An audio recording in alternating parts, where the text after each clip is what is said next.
Hola gente, bueno, hoy veremos una introducción a la geometría fractal, y por supuesto a los fractales. Vamos a tratar de recorrer eh, distintos aspectos de los fractales.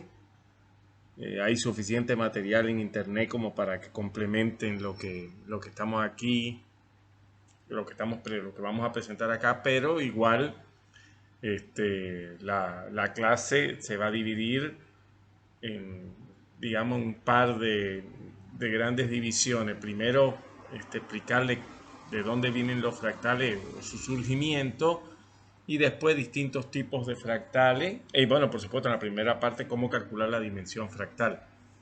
Y en la segunda parte, obviamente, ejemplos de fractales de distintas naturalezas que hay.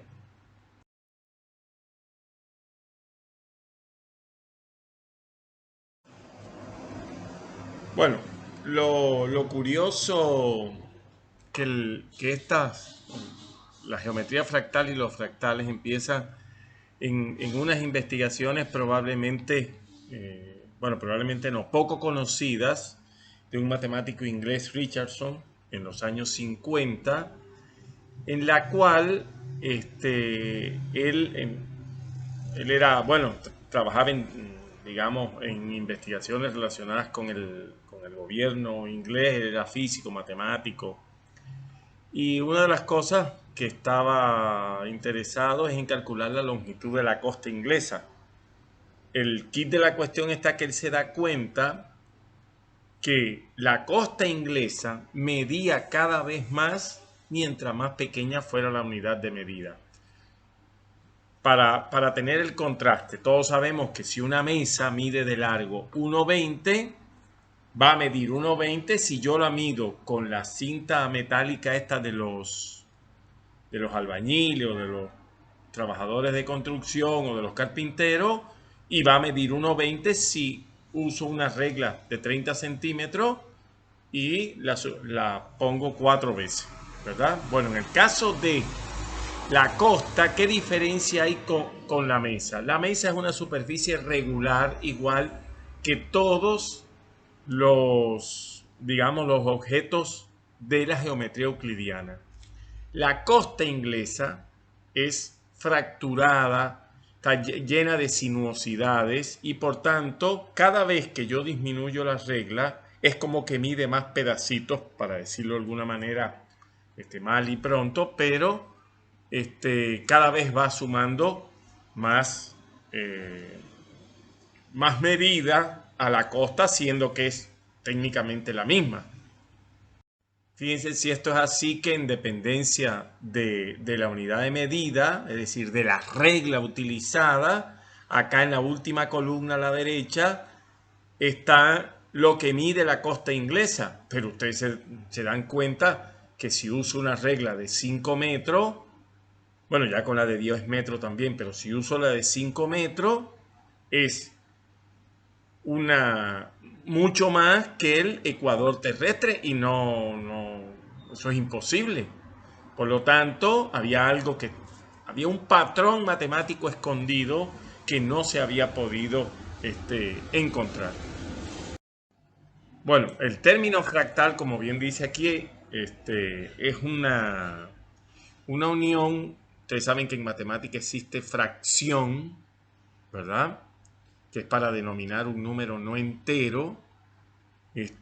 También existe fraccional o fraccionario para denominar como adjetivo al cálculo que trata con magnitudes de orden no entero. Hemos hablado en otras ocasiones de algunos operadores fraccionarios. Y entonces Mandelbrot, de origen polaco, introduce este término para indicar una superficie o una figura cuya frontera no estaba encuadrada en lo que nosotros llamamos geometría euclidiana, es decir, la que se estudia en la escuela, en la cual todos sabemos que son curvas y superficies suaves. No existe una única definición de fractal unánimemente aceptada, y por eso es mejor dar sus tres propiedades las tres características más notables, que son infinitud o nulidad, autosimilitud y por supuesto la complejidad de la geometría a cualquier escala.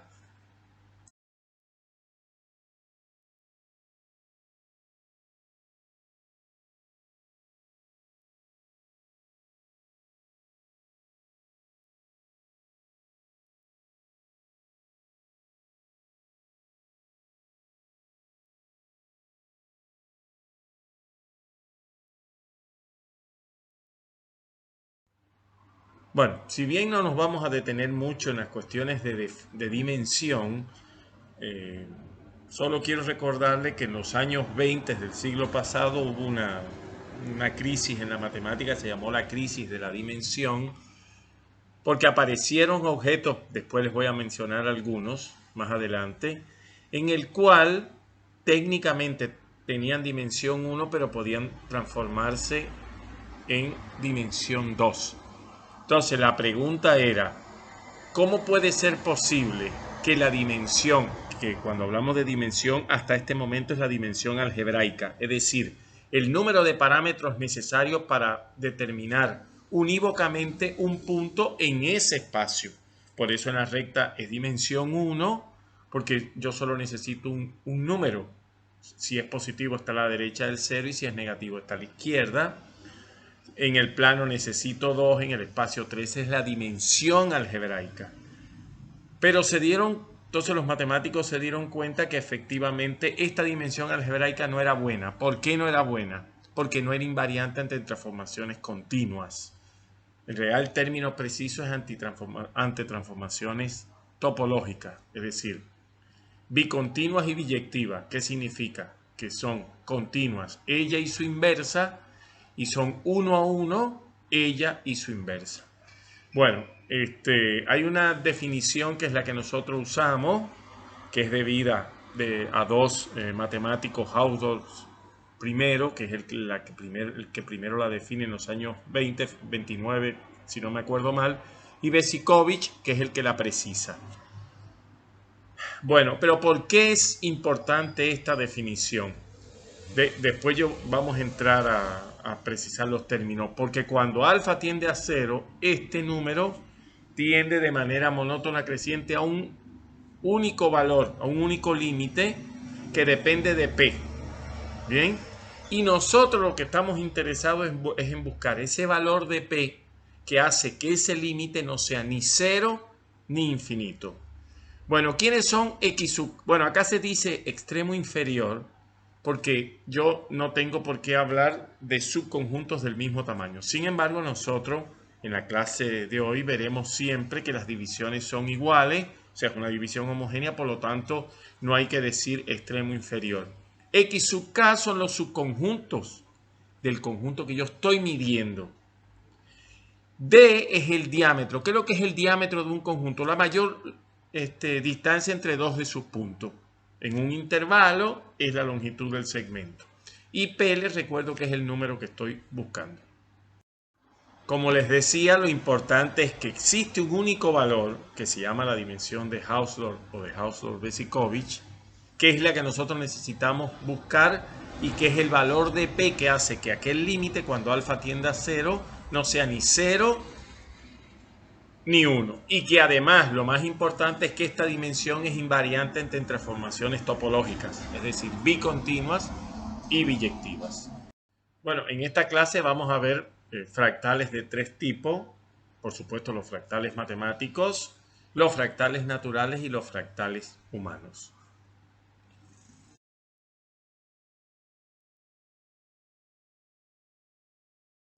Este fractal que se llama el conjunto ternario de Cantor, y ustedes se van a dar cuenta por qué ternario, es probablemente el primer fractal que aparece. Claro, les recuerdo que esto apareció en los años 90 del siglo XIX.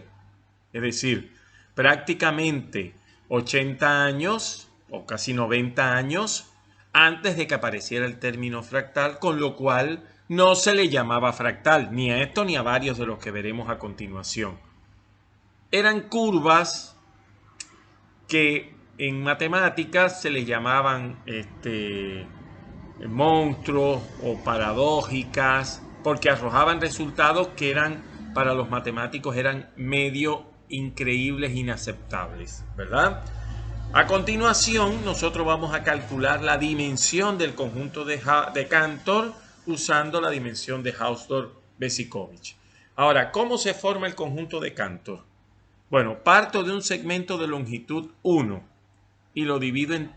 El primer paso es dividirlo en 3 partes iguales y borrar el segmento del medio. Fíjense que por eso que yo no necesito poner extremo inferior, porque los 3 segmentos son iguales. Entonces ustedes se darán cuenta que me quedan 2 segmentos de longitud 1/3.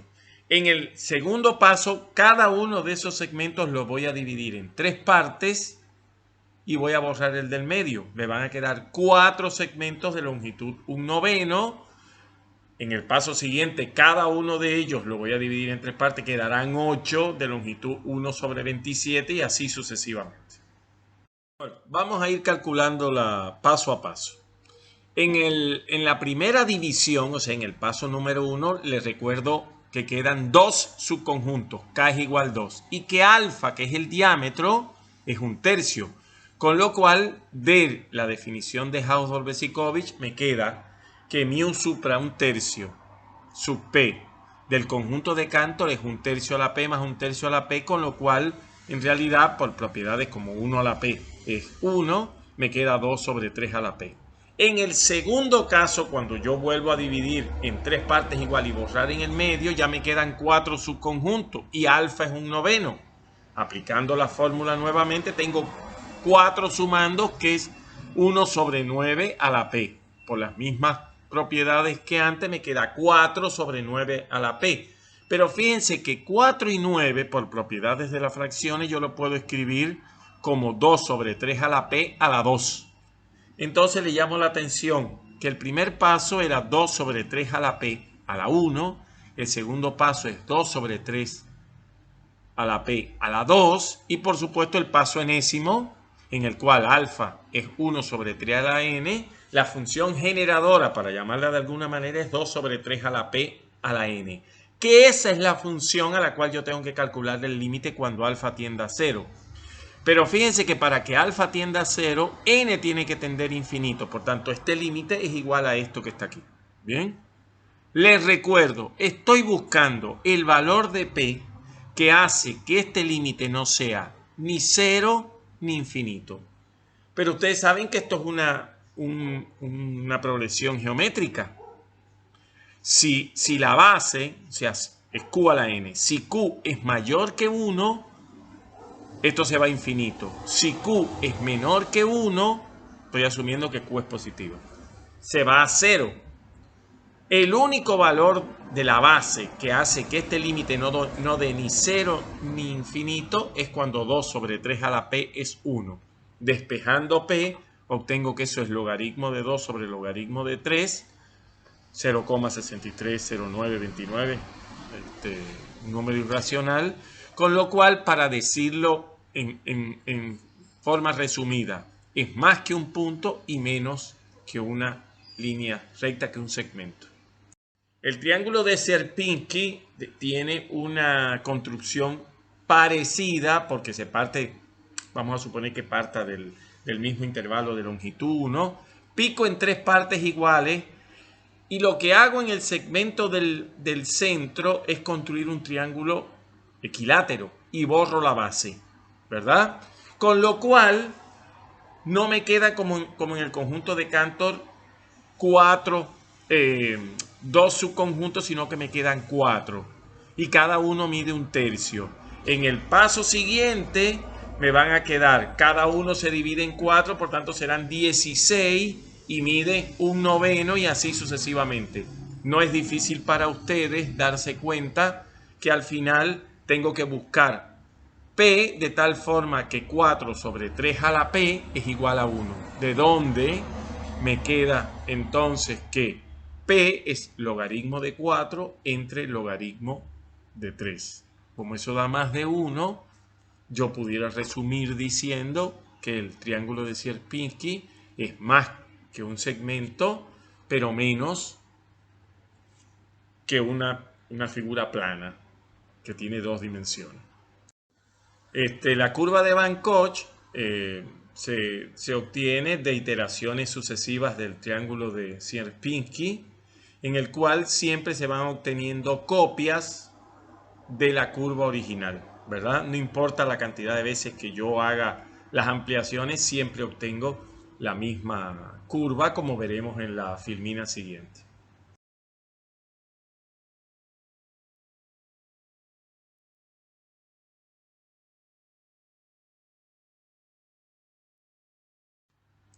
Bueno, dibujar este triángulo, como decía la filmina anterior, es bastante sencillo.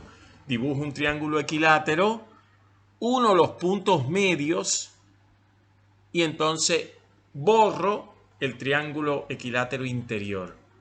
Me van a quedar tres triángulos equiláteros. Ahora de longitud la mitad del lado original, ¿verdad? Bueno, en cada uno de esos tres triángulos voy a hacer lo mismo.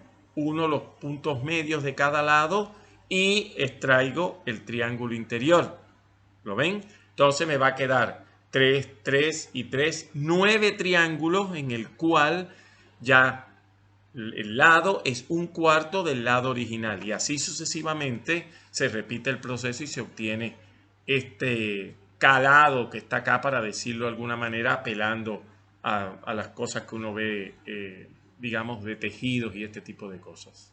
Existen en realidad varios tipos de curvas de esta naturaleza. Se llaman curvas de la familia de Peano.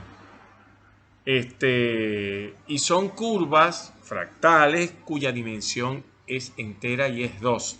En realidad hay otras curvas, también se llaman curvas dragón, en el cual la dimensión, por ejemplo, es racional, 1,5 o lo que fuere, y no necesariamente es irracional, y puede ser mayor que 1, menor que 1, lo que sea. Aquí lo interesante es que la curva de Peano, lo que se hace es obtener, digamos, imagínense el cuadrado original, se pica en 4 partes y se unen los centros.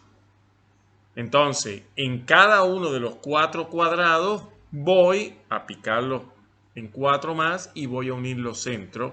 Y así voy formando esta curva que al final, cuando n es suficientemente grande, llega a cubrir este cuadrado, por lo cual, y de hecho analíticamente se demuestra que tiene dimensión 2, con lo cual es algo paradójico, es de las curvas de fines del siglo XIX, que empezaron a hacer tambalear los fundamentos de la matemática en la cuestión de dimensión, porque cómo puede ser que una curva termine con dimensión 2. Por supuesto que estas construcciones que estamos haciendo en el plano pueden ser llevadas al espacio también, y hay muchísima información al respecto que pueden encontrar sin ningún tipo de problema.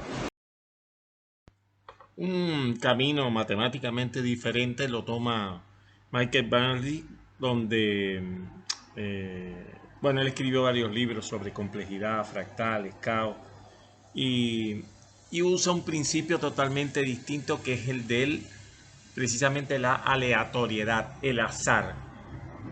Este juego del caos que me permite generar a mí patrones, depende de la figura, digamos, si es de un triángulo voy a generar el triángulo de Sierpinski y así sucesivamente.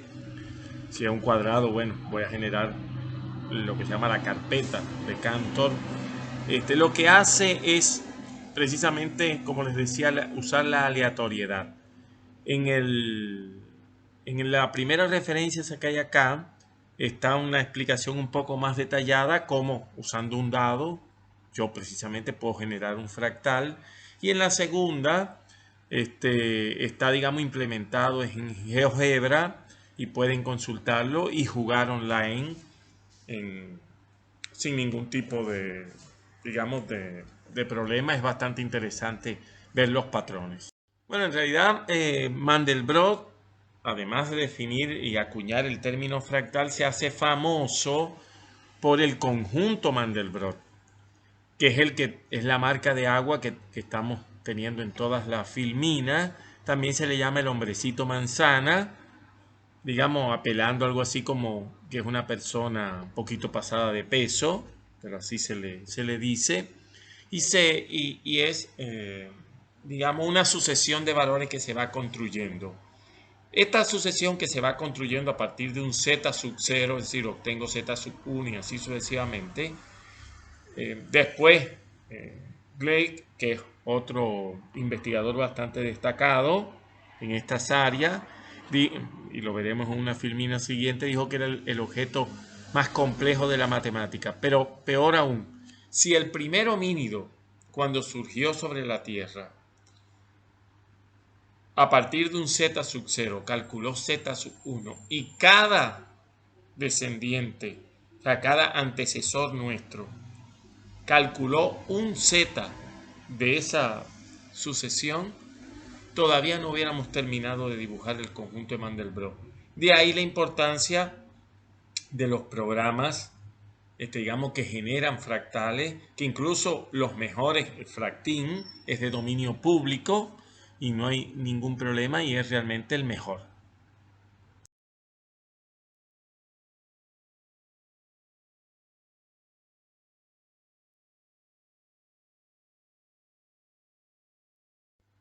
Bueno, les comentaba que la aparición de este tipo de curvas afines de los, bueno, no tan afines, pero digamos, en el siglo XIX, en las postrimerías, en el último cuarto del siglo XIX, bueno, los últimos 30 años del siglo XIX, no solo provocó problemas con la dimensión, sino también provocó problemas con la no derivabilidad o la no diferenciabilidad. Es decir, son curvas, los fractales son curvas que son no derivables, a pesar de ser continuas, son no derivables en todos sus puntos. Es decir, no tienen ningún punto en el cual tengan derivada. Eso es algo como que rompía, digamos, la creencia matemática.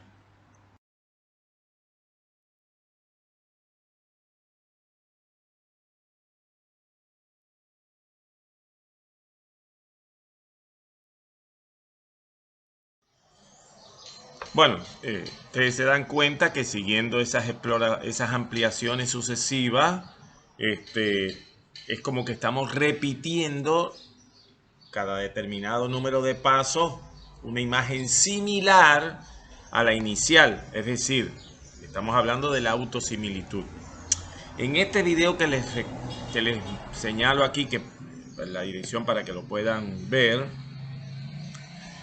hay una ampliación sucesiva, que eso es lo que está, digamos, interesante del conjunto de Mandelbrot, y como indica ahí en la última imagen, el conjunto Mandelbrot original, o sea, del que partimos, es del tamaño del universo conocido. Les comento, aunque a algunos les pueda parecer medio exagerado o extraño, hay gente que se dedica a investigar agujeros negros en universos fractales de esta naturaleza. Es decir, no en el universo real, sino en universos fractales. Bueno, la segundo tipo de fractales son los fractales naturales. O sea, hablando matemáticamente en sentido estricto, no son fractales.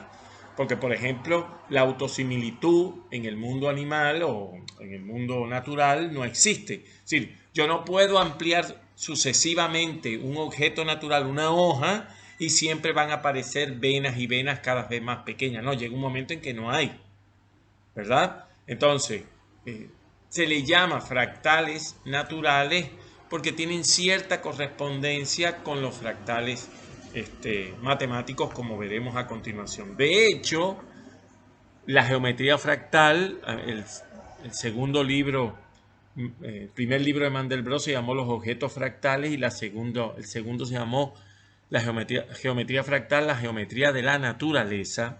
Indica que en realidad, para yo poder describir mejor los objetos naturales, la geometría euclidiana es insuficiente, pero la geometría fractal sí es muy útil. Bueno, acá empezamos con un objeto que son las nubes.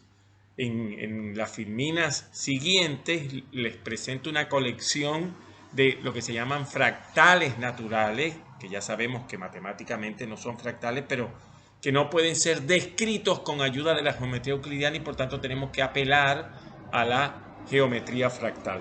Bien, espero que disfruten todas estas imágenes. Creo que todas son, digamos, tomadas por mí en algún momento.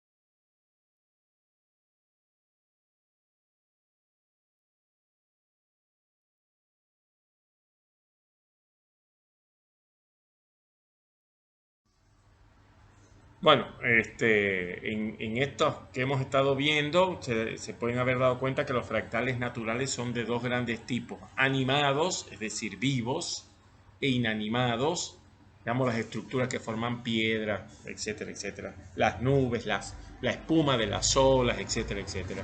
Acá, para finalizar, le traigo un par de ejemplos de algunos ejemplos de fractales matemáticos que modelan muy bien estructuras naturales que son conocidas desde hace mucho tiempo, en particular el copo de nieve. Por eso a la curva de Van Koch también se le llama copo de nieve fractal.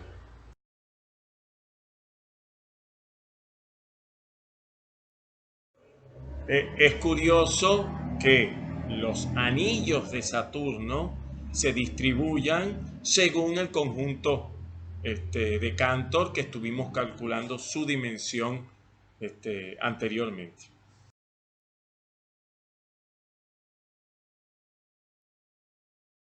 Bueno, dentro de los fractales humanos, primero debo aclarar algo. La mayoría de las imágenes que vienen a continuación son tomadas del libro de Sean Eglash, Fractales Africanos. Ese libro hay mucha, o sea, incluso está prácticamente completo disponible online en esa página. Tengo la suerte que él me regaló un ejemplar, me lo firmó, por supuesto.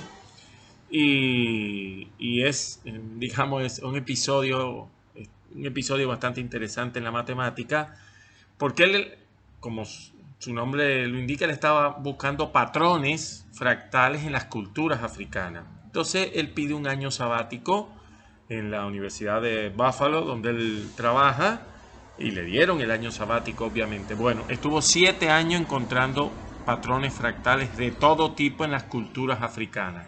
Tejidos, como verán a continuación, peinados, mangos de cuchillo, es decir, muchísimos tipos de patrones fractales. Él encontró diseños de aldea, de casas, y bueno, y les decía que más información tienen en esa página que está acá señalada.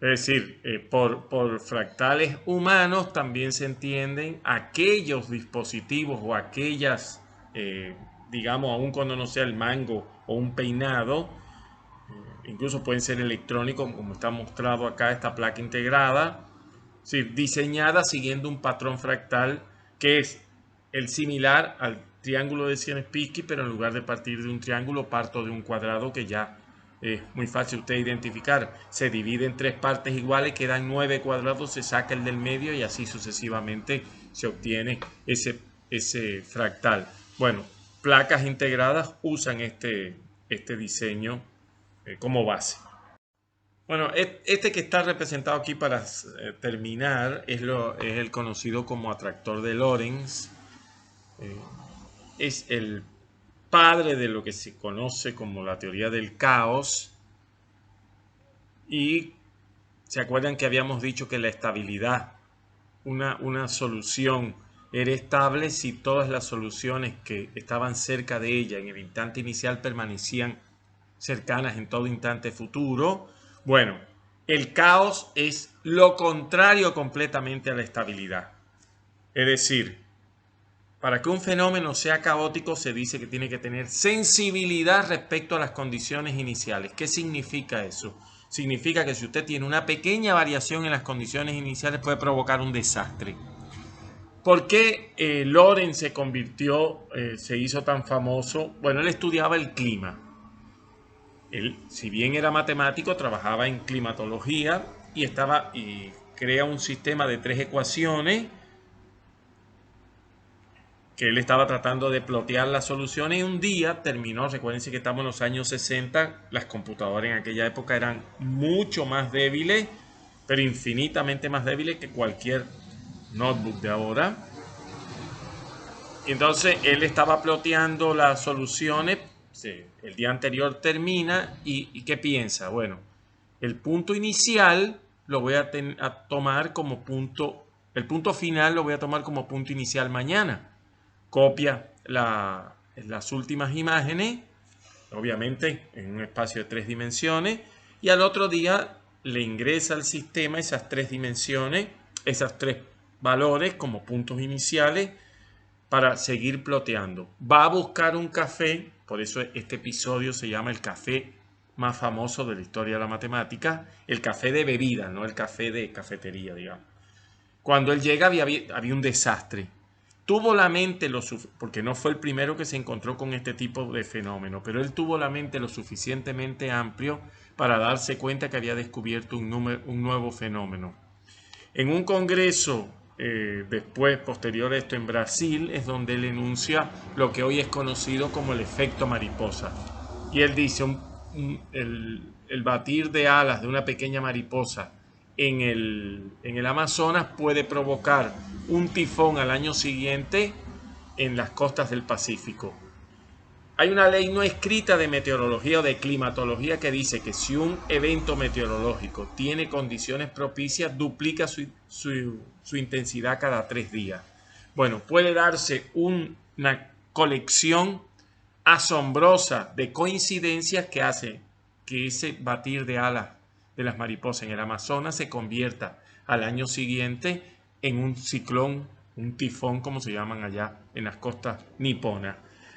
Esto se usa en películas, esta idea, ¿verdad?